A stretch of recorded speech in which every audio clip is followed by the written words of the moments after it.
شروع اللہ کے نام سے جو بڑا مہربان نہایت رحم والا ہے۔ یاسین، قسم ہے قرآن کی جو حکمت سے بھرا ہوا ہے۔ اے محمد صلی اللہ علیہ وآلہ وسلم، بے شک تم پیغمبروں میں سے ہو سیدھے رستے پر۔ یہ خدائے غالب اور مہربان نے نازل کیا ہے تاکہ تم ان لوگوں کو جن کے باپ دادا کو متنبع نہیں کیا گیا تھا متنبع کر دو، وہ غفلت میں پڑے ہوئے ہیں۔ ان میں سے اکثر پر خدا کی بات پوری ہو چکی ہے، سو وہ ایمان نہیں لائیں گے۔ ہم نے ان کی گردنوں میں طوق ڈال رکھے ہیں اور وہ ٹھوڑیوں تک پھنسے ہوئے ہیں تو ان کے سر الل رہے ہیں، اور ہم نے ان کے آگے بھی دیوار بنا دی اور ان کے پیچھے بھی، پھر ان پر پردہ ڈال دیا تو یہ دیکھ نہیں سکتے۔ اور تم ان کو نصیحت کرو یا نہ کرو ان کے لیے برابر ہے، وہ ایمان نہیں لانے کے۔ تم تو صرف اس شخص کو نصیحت کر سکتے ہو جو نصیحت کی پیروی کرے اور خدا سے غائبانہ ڈرے، سو اس کو مغفرت اور بڑے ثواب کی بشارت سنا دو۔ بے شک ہم مردوں کو زندہ کریں گے، اور جو کچھ وہ آگے بھیج چکے اور جو ان کے نشان پیچھے رہ گئے ہم ان کو قلم بند کر لیتے ہیں، اور ہر چیز کو ہم نے کتاب روشن یعنی لوح محفوظ میں لکھ رکھا ہے۔ اور ان سے گاؤں والوں کا قصہ بیان کرو جب ان کے پاس پیغمبر آئے، یعنی جب ہم نے ان کی طرف 2 پیغمبر بھیجے تو انہوں نے ان کو جھٹلایا، پھر ہم نے تیسرے سے تقویت دی تو انہوں نے کہا کہ ہم تمہاری طرف پیغمبر ہو کر آئے ہیں۔ وہ بولے کہ تم اور کچھ نہیں مگر ہماری طرح کے آدمی ہو، اور خدا نے کوئی چیز بھی نازل نہیں کی، تم محض جھوٹ بولتے ہو۔ انہوں نے کہا کہ ہمارا پروردگار جانتا ہے کہ ہم تمہاری طرف پیغام دے کر بھیجے گئے ہیں، اور ہمارے ذمے تو صاف صاف پہنچا دینا ہے اور بس۔ وہ بولے کہ ہم تم کو نامبارک دیکھتے ہیں، اگر تم باز نہ آؤ گے تو ہم تمہیں سنگسار کر دیں گے اور تم کو ہم سے دکھ دینے والا عذاب پہنچے گا۔ انہوں نے کہا کہ تمہاری نحوست تمہارے ساتھ ہے، کیا اس لیے کہ تم کو نصیحت کی گئی؟ بلکہ تم ایسے لوگ ہو جو حد سے تجاوز کر گئے ہو۔ اور شہر کے پرلے کنارے سے ایک آدمی دوڑتا ہوا آیا، کہنے لگا کہ اے میری قوم، پیغمبروں کے پیچھے چلو، ایسوں کے جو تم سے صلاح نہیں مانگتے اور وہ سیدھے رستے پر ہیں۔ اور مجھے کیا ہے کہ میں اس کی پرستش نہ کروں جس نے مجھے پیدا کیا، اور اسی کی طرف تم کو لوٹ کر جانا ہے۔ کیا میں ان کو چھوڑ کر اوروں کو معبود بناؤں؟ اگر خدا میرے حق میں نقصان کرنا چاہے تو ان کی سفارش مجھے کچھ بھی فائدہ نہ دے سکے، اور نہ وہ مجھے چھڑا ہی سکیں۔ تب تو میں صریح گمراہی میں مبتلا ہو گیا۔ میں تمہارے پروردگار پر ایمان لایا ہوں، سو میری بات سن رکھو۔ حکم ہوا کہ بہشت میں داخل ہو جا۔ بولا کاش میری قوم کو خبر ہو کہ خدا نے مجھے بخش دیا اور عزت والوں میں کیا، اور ہم نے اس کے بعد اس کی قوم پر کوئی لشکر نہیں اتارا، اور نہ ہم اتارنے والے تھے ہی۔ وہ تو صرف ایک چنگھاڑ تھی آتشیں، سو وہ اس سے ناگہاں بجھ کر رہ گئے۔ بندوں پر افسوس ہے کہ ان کے پاس کوئی پیغمبر نہیں آتا مگر اس سے تمسخر کرتے ہیں۔ کیا انہوں نے نہیں دیکھا کہ ہم نے ان سے پہلے بہت سے لوگوں کو ہلاک کر دیا تھا؟ اب وہ ان کی طرف لوٹ کر نہیں آئیں گے، اور سب کے سب ہمارے روبرو حاضر کیے جائیں گے۔ اور ایک نشانی ان کے لیے زمین مردہ ہے کہ ہم نے اس کو زندہ کیا اور اس میں سے اناج اگایا، پھر یہ اس میں سے کھاتے ہیں۔ اور اس میں کھجوروں اور انگوروں کے باغ پیدا کیے اور اس میں چشمے جاری کر دیے تاکہ یہ ان کے پھل کھائیں، اور ان کے ہاتھوں نے تو ان کو نہیں بنایا، تو پھر کیا یہ شکر نہیں کرتے؟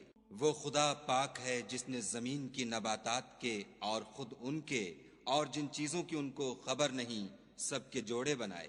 اور ایک نشانی ان کے لیے رات ہے کہ اس میں سے ہم دن کو کھینچ لیتے ہیں تو اس وقت ان پر اندھیرا چھا جاتا ہے، اور سورج اپنے مقرر رستے پر چلتا رہتا ہے۔ یہ خدائے غالب اور دانا کا مقرر کیا ہوا اندازہ ہے۔ اور چاند کی بھی ہم نے منزلیں مقرر کر دیں، یہاں تک کہ گھٹتے گھٹتے کھجور کی پرانی شاخ کی طرح ہو جاتا ہے۔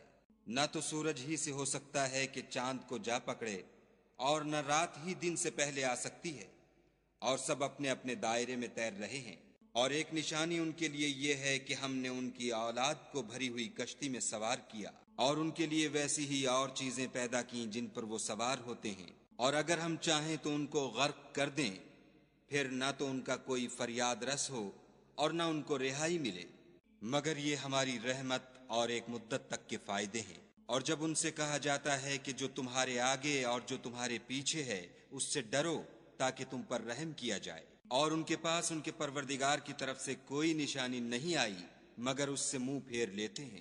اور جب ان سے کہا جاتا ہے کہ جو رزق خدا نے تم کو دیا ہے اس میں سے خرچ کرو، تو کافر مومنوں سے کہتے ہیں کہ بھلا ہم ان لوگوں کو کھانا کھلائیں جن کو اگر خدا چاہتا تو خود کھلا دیتا، تم تو صریح غلطی میں ہو۔ اور کہتے ہیں اگر تم سچ کہتے ہو تو یہ وعدہ کب پورا ہوگا؟ یہ تو ایک چنگھاڑ کے منتظر ہیں جو ان کو اس حال میں کہ باہم جھگڑ رہے ہوں گے آ پکڑے گی، پھر نہ تو وصیت کر سکیں گے اور نہ اپنے گھر والوں میں واپس جا سکیں گے۔ اور جس وقت سور پھونکا جائے گا یہ قبروں سے نکل کر اپنے پروردگار کی طرف دوڑ پڑیں گے، کہیں گے اے ہے ہمیں ہماری خوابگاہوں سے کس نے جگا اٹھایا؟ یہ وہی تو ہے جس کا خدا نے وعدہ کیا تھا اور پیغمبروں نے سچ کہا تھا۔ صرف ایک زور کی آواز کا ہونا ہوگا کہ سب کے سب ہمارے روبرو آ حاضر ہوں گے۔ اس روز کسی شخص پر کچھ بھی ظلم نہیں کیا جائے گا اور تم کو بدلہ ویسا ہی ملے گا جیسے تم کام کرتے تھے۔ اہل جنت اس روز عیش و نشاط کے مشغلے میں ہوں گے، وہ بھی اور ان کی بیویاں بھی سایوں میں تختوں پر تکیے لگائے بیٹھے ہوں گے، وہاں ان کے لیے بیوے اور جو چاہیں گے موجود ہوگا۔ پروردگار مہربان کی طرف سے سلام کہا جائے گا اور گناہ گارو تم آج الگ ہو جاؤ۔ اے آدم کی اولاد، ہم نے تم سے کہہ نہیں دیا تھا کہ شیطان کو نہ پوجنا، وہ تمہارا کھلا دشمن ہے، اور یہ کہ میری ہی عبادت کرنا یہی سیدھا رستہ ہے۔ اور اس نے تم میں سے بہت سی خلقت کو گمراہ کر دیا تھا، تو کیا تم سمجھتے نہیں تھے؟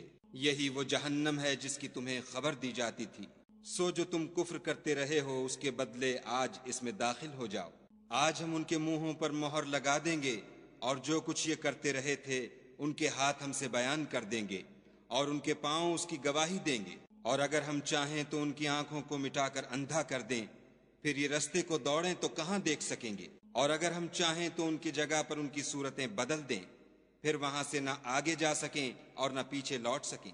اور جس کو ہم بڑی عمر دیتے ہیں تو اسے خلقت میں اوندھا کر دیتے ہیں، تو کیا یہ سمجھتے نہیں؟ اور ہم نے ان پیغمبر کو شعر گوئی نہیں سکھائی اور نہ وہ ان کو شایع ہے، یہ تو محض نصیحت اور صاف صاف قرآن پر از حکمت ہے، تاکہ اس شخص کو جو زندہ ہو ہدایت کا رستہ دکھائے اور کافروں پر بات پوری ہو جائے۔